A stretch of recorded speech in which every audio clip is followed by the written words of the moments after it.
Friends, video start చేసే ముందు 2024 ఎలక్షన్స్లో మీరు ఏ పార్టీ గెలుస్తుంది అనుకుంటున్నారో కింద కామెంట్ చేయండి. రాజకీయాలలో ఎన్నో ఏళ్ల అనుభవం ఉన్న తన చిత్తూరు జిల్లాలో బలగం ఉన్నా సరే ఆ నియోజకవర్గంలో ఎందుకు ఓడిపోయారు? తనకి ఎంతో నమ్మకంగా చేదోడు వాదోడుగా ఉంటాడు అనుకున్న అల్లుడు ఎన్టీఆర్ గారిని ఎందుకు మోసం చేశారు? అలాగే టీడీపీ పార్టీపై పట్టు సాధించడం కోసం లక్ష్మీ పార్వతి గారు, చంద్రబాబు గారు చేసిన కుట్రలు, ఎత్తుగడల గురించి, ఎన్టీఆర్ గారు చనిపోవడానికి గల కారణాల గురించి, చంద్రబాబుపై పడ్డ ఆరోపణలు, వాటి వల్ల రాజకీయాల నుండి ఎన్నో ఏళ్ల దూరంగా ఉండి ఏం చేశారో, మళ్ళీ రాజకీయాల్లోకి రావడానికి గల కారణాల గురించి మనం ఈ వీడియోలో పూర్తిగా వాటి వివరాల గురించి తెలుసుకుందాం. ఒక నిమిషం, ఇది చంద్రబాబు గారి బయోగ్రఫీ పార్ట్ 2. పార్ట్ 1 ఆల్రెడీ మన ఛానల్ అప్లోడ్ చేశాం. మీలో ఎవరైనా మిస్ అయినట్టయితే ఐకార్డ్స్ లో, డిస్క్రిప్షన్ లో, కామెంట్ సెక్షన్ లో మెన్షన్ చేశాను. దాన్ని చూసిన తర్వాత ఈ వీడియోని చూస్తే మీకు మరింత స్పష్టంగా అర్థం అవుతుంది. ఈ వీడియో చూస్తున్నప్పుడు ఏ పాయింట్లైనా మేము ఇచ్చిన ఇన్ఫర్మేషన్ మీకు నచ్చినట్టయితే ఈ వీడియోని లైక్ చేసి ఇలాంటి మరిన్ని ఇంట్రెస్టింగ్ వీడియోస్ కోసం మన ఛానల్ ని సబ్స్క్రైబ్ చేసుకుని పక్కనే ఉన్న బెల్ ఐకాన్ ని యాక్టివేట్ చేసుకోండి. అది 1983 కాంగ్రెస్ నుంచి చంద్రగిరి తరపున ఎమ్మెల్యేగా చంద్రబాబు గారు నిలబడగా, టీడీపీ పార్టీ నుండి చంద్రబాబు గారికి పోటీగా మెట్టిసేన వెంకటరమణ నాయుడు గారిని ఎన్టీఆర్ గారు నిలబెట్టారు. అయితే ఇక్కడ ఆశ్చర్యకరంగా ఎవరూ ఊహించలేనట్టు టీడీపీ నుంచి మెట్టిసేన వెంకటరమణ నాయుడు గారు చంద్రబాబుపై అత్యంత మెజారిటీతో గెలుపొందారు. ఇక అదే కాకుండా కాంగ్రెస్ పార్టీ టీడీపీ పార్టీపై ఓడిపోయి ఎన్టీఆర్ గారు సీఎం అయ్యారు. ఇది ఇలా జరగడంతో చంద్రబాబు గారు రాజకీయాల నుండి దూరంగా ఉండాలని తిరుపతి వెళ్లి ఏదైనా వ్యాపారం చేయాలి అనుకున్నారు. తన కొంతమంది స్నేహితులతో కలిసి విష్ణుప్రియ అని హోటల్ పెట్టారు. అలాగే ఒక ఫ్యాక్టరీని స్టార్ట్ చేసి బిజినెస్ మ్యాన్ గా ఎదగాలనుకున్నారు. కానీ ఎన్టీఆర్ గారు సీఎం అయిన ఒక సంవత్సరం తర్వాత అనారోగ్య కారణం వల్ల 1984లో హార్ట్ ఆపరేషన్ కోసం తన భార్యతో అమెరికాకు వెళ్లారు. ఇక ఎన్టీఆర్ గారు అమెరికా నుండి వచ్చే వరకు టీడీపీ పార్టీ బాధ్యతలను భాస్కర్ గారి చేతిలో పెట్టారు. కానీ ఈయన కాంగ్రెస్ తో చేతులు కలిపి టీడీపీ ఎమ్మెల్యేలందరినీ తన వైపుకు తిప్పుకుని ఎమ్మెల్యేల మద్దతు మొత్తం తనకు ఉందని అప్పటి గవర్నర్ గారి దగ్గరికి వెళ్లి ఎన్టీఆర్ గారు ఎమ్మెల్యేల మద్దతు కోల్పోయారు అని గవర్నర్ గారికి వినతి పత్రం ఇచ్చారు. దానికి ఇందిరాగాంధీ గారు నద్దెళ్ల భాస్కర్ గారికి సపోర్ట్ చేస్తూ గవర్నర్ గారికి కాల్ చేసి నద్దెళ్లకి సపోర్ట్ చేయమన్నారు. అది 1984 ఆగస్టు 16వ తారీఖున గవర్నర్ గారు నద్దెళ్ల భాస్కర్ ని తాత్కాలిక సీఎం గా చేస్తూ 15 రోజులు ఇవ్వాల్సిన గడువుని కాస్త ఇందిరాగాంధీ సపోర్ట్ వల్ల 30 రోజులు ఇచ్చి అసెంబ్లీలోని బలాన్ని నిరూపించుకోమని అన్నారు. ఇక నెల రోజులు ఈయనే సీఎం గా ఉన్నారు. అప్పుడే అమెరికా నుండి వచ్చిన ఎన్టీఆర్ గారు భాస్కర్ చేసిన పనికి ఏం చేయాలో అర్థం కాలేదు. ఇలా మామని చూసిన చంద్రబాబు గారు వెంటనే కొంతమంది మంత్రులతో చర్చించి టీడీపీ తరపున గెలిచిన ఎమ్మెల్యేలు అందరినీ హైదరాబాద్ కు రప్పించి అలాగే భాస్కర్ కి సపోర్ట్ చేస్తున్న ఎమ్మెల్యేలని తన దారికి తెచ్చుకుని మొత్తం ఎమ్మెల్యేల మద్దతు ఎన్టీఆర్ గారి వైపు తెచ్చుకున్నారు. ఇక ఇలా రావడం అప్పటి గవర్నర్ అయిన జైల్ సింగ్ కి వినతి పత్రంతో తెలియజేశారు. అప్పటి నుండి మళ్ళీ ఎన్టీఆర్ గారు సీఎం గా తన బాధ్యతలను స్వీకరించారు. ఇలా చంద్రబాబు గారు చేసిన ఎత్తుగడకి ఎన్టీఆర్ గారు ఎంతో ఆనంద ముక్తులై ప్రధాన కార్యదర్శకుడిగా పదవిని ఇచ్చారు. ఇక 1989 వరకు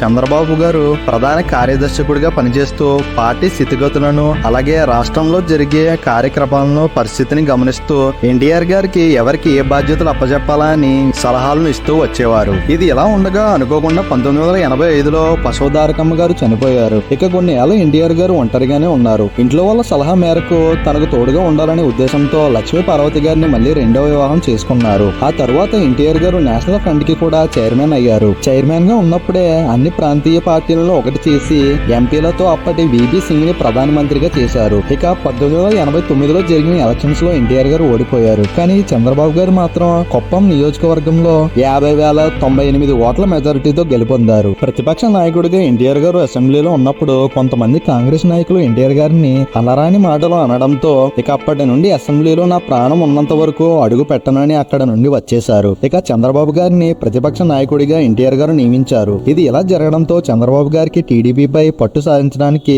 బాగా ఉపయోగపడింది. కానీ లక్ష్మీ పార్వతి ఈయనకి అడ్డుపడడంతో పార్టీలో ఈయనకి కొంతమంది న్యాయకర్తలకి నచ్చేది కాదు. ఇలా ఎందుకంటే పార్టీలోని కొంతమంది న్యాయకులని ఈవిడే కట్టడి చేసేది.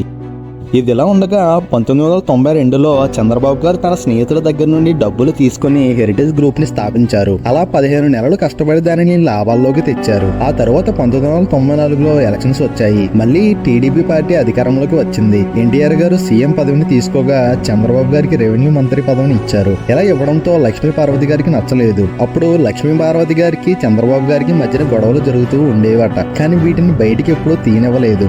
దానితో లక్ష్మీ పార్వతి గారిపై కోపం కావడంతో చంద్రబాబు గారు 160 మంది ఎమ్మెల్యేలను తన వైపుకు తిప్పుకుని ఎన్టీఆర్ గారికి తెలియకుండా గ్రూప్ రాజకీయాలు చేస్తున్నారని కొంతమంది బయట వాళ్ళు ఎన్టీఆర్ గారికి చెప్పారు. ఇది నిజమా కాదా అని తెలుసుకునేందుకు ఎన్టీఆర్ గారికి చాలా కాలం పట్టింది. తెలుసుకునే ప్రయత్నంలో 1995 సెప్టెంబర్ 1న చంద్రబాబు గారు తనకి సపోర్ట్ చేస్తున్న 140 మంది ఎమ్మెల్యేలను వైస్రాయ్ హోటల్లో దాచిపెట్టారని ఎన్టీఆర్ గారు తెలుసుకోగా అక్కడికి వెళ్లి చూశారు. ఊహించలేని విధంగా చంద్రబాబు గారు అందరినీ తన వైపు తిప్పుకున్నారని ఎన్టీఆర్ గారు కోపంతో అక్కడి నుండి తిరిగి వెళ్లిపోయారు. ఇలా అక్కడి నుండి బయలుదేరే సమయంలో ఎన్టీఆర్ గారిపై కొంతమంది చెప్పులు విసిరారు. ఇది చంద్రబాబు గారు ఇలా చేపించి ఉంటారని ఆ సమయంలో విమర్శించారు. కానీ చంద్రబాబు గారు మాత్రం నేను మా మామగారిపై చెప్పులు విసిరేంత మూర్ఖుడిని కాదని, ఎమ్మెల్యేలని నా స్వార్థం కోసమే దాచాను కానీ ఎన్టీఆర్ గారిని అవమానించడం కోసం కాదని, అసలు నేను ఇలా ఎందుకు చేశానో ముందు ముందు మీరే చూస్తారని, టీడీపీ భవిష్యత్తు కోసమే నేను ఇలా చేశానని చెప్పుకొచ్చారు. దాని తర్వాత 160 మంది ఎమ్మెల్యేల మద్దతు చంద్రబాబుకే ఉందని అసెంబ్లీలో తన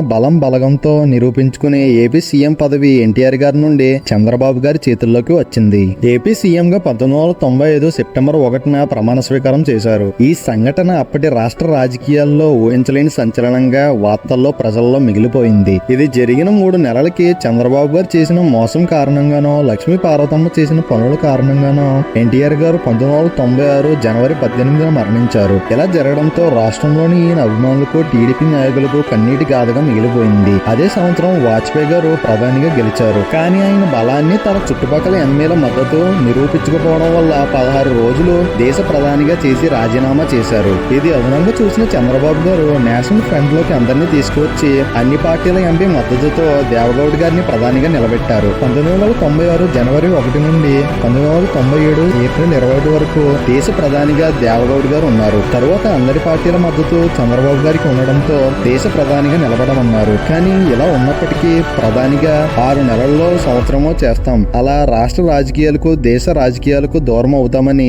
ఊహించి ఆ పదవిని తిరస్కరించారు. ఇక అప్పటి నుండి ఆంధ్రప్రదేశ్ రాష్ట్రంపై మొత్తం దృష్టి పెట్టారు. అందులో భాగంగానే ప్రజల కొరకే పాలనని అధికారంలో ప్రజల వద్దకే పంపించేవారు. రాష్ట్రం ఆరోగ్యంగా ఉండాలని జన్మభూమి కార్యక్రమాన్ని 1997 జనవరి 1న రూపొందించారు. రాష్ట్రం ఎదుగుదలకు యువతే కారణమని బిల్గేట్స్ వంటి ఎంతో గొప్ప బిజినెస్ మ్యాన్స్ ని కలవడం కోసం అమెరికాకి వెళ్లి 14 రోజులు వాళ్ళ చుట్టూ తిరిగి హైదరాబాద్ లో ఐటీ హబ్ ను పెట్టమని ప్రాధేయపడ్డారు. ఒక రాష్ట్ర ముఖ్యమంత్రి ఇలా ప్రాధేయపడటం చూసిన బిల్గేట్స్ తన 2వ కంపెనీని మన హైదరాబాద్ లో పెట్టడానికి ముందుకు వచ్చారు. అదే మనం ఇప్పుడు చూస్తున్న సైబర్ టవర్స్. బిల్గేట్స్ వంటి వ్యక్తి హైదరాబాద్ లో కంపెనీ పెట్టడంతో ఇక మిగిలిన ఐటీ సంస్థలన్నీ పెట్టుబడి పెట్టడం కోసం హైదరాబాద్ కి వచ్చాయి. ఇలా చేయడంతో రాష్ట్రంలోని ప్రజలకు చంద్రబాబు గారిపై ఎంతో అభిమానం పెంచుకున్నారు. పెరుగుతున్న బీటెక్ విద్యార్థులను దృష్టిలో పెట్టుకుని రాష్ట్రంలో 30 ఇంజనీరింగ్ కాలేజీలు ఉంటే వాటిని 350 కాలేజీలకు పెంచారు. ప్రతి ఆడబిడ్డ చదువుకుని ఉద్యోగాలు చేయాలి అని నినాదించి వారి కోసం ఎన్నో పథకాలు కూడా ఏర్పాటు చేశారు. ఇలా పదవిలో ఉన్నప్పుడు రాష్ట్రం కోసం, ప్రజల కోసం ఎన్నో పథకాలను ప్రవేశపెట్టారు.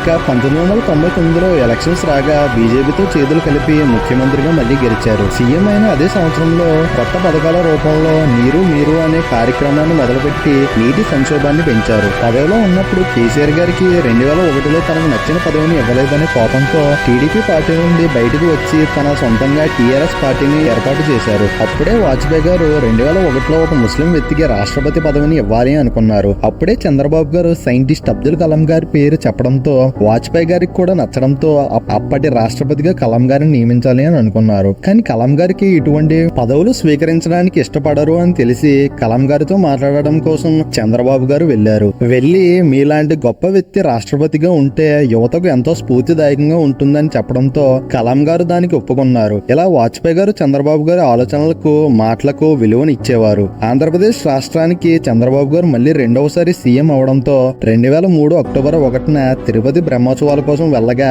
అక్కడ కొంతమంది నక్సలైట్లు ఈయనపై దాడి చేశారు. ఆ ప్రమాదం నుండి చంద్రబాబు గారు ఎలాగోలా బయటపడ్డారు. ఆ తర్వాతి సంవత్సరం 2004లో ఎలక్షన్స్ రావడంతో కాంగ్రెస్ పార్టీ నుండి వైఎస్ రాజశేఖర రెడ్డి గారు పోటీ చేశారు. అప్పుడు టీడీపీ పార్టీకి 47 ఎమ్మెల్యేల సీట్లు, 5 ఎంపీ సీట్లు రావడంతో వైఎస్ రాజశేఖర రెడ్డి గారి చేతిలో చంద్రబాబు గారు ఓడిపోయారు. ఇక 2004 నుండి 2009 వరకు వైఎస్ రాజశేఖర రెడ్డి గారు సీఎం గా ఉండగా చంద్రబాబు గారు ప్రతిపక్ష నాయకుడిగా ఉండిపోయారు. కానీ అలా ఉన్నప్పటికీ ఈయనలో ఏమాత్రం ఉత్సాహం తగ్గకుండా పార్టీలోని కార్యకర్తలను ఉత్సాహపరుస్తూ ఉండేవారు.